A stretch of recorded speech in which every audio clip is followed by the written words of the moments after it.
Special দিন আসলে কিভাবে হয় সেটা স্পেশাল মানুষদের উপস্থিতিতেই হয়।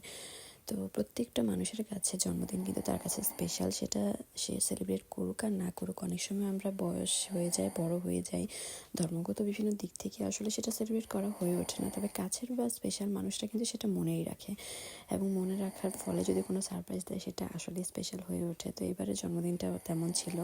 আমার সবচেয়ে কাছের মানুষটা আমার জন্য গিফট কিনে রেখেছিল, তবে 12টার আগেই সে জব থেকে চলে এসেছিলো, কিন্তু এমন একটা ভাব করলো যে সে যেন জানিই না অথবা ভুলেই গেছে। তারপর আমার ছেলে আর সেই মিলে সারপ্রাইজটা বের করলো।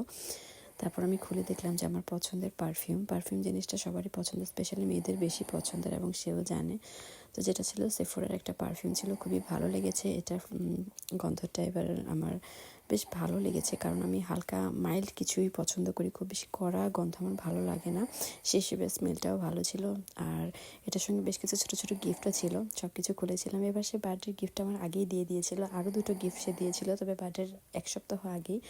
বা যেটা ছিল বার্থডে দিন রাতে, সে জব থেকে নর্মালি 12টার আগে আসে না, তো এবার সে চলে এসেছিলো, এবং যার পরনে সে আমাকে সারপ্রাইজ করেছিল। সে অলওয়েজ এটা করতে পছন্দ করে, এবং আমি নিজেও সারপ্রাইজড হতে পছন্দ করি, তবে আমার এক্সপ্রেশনটা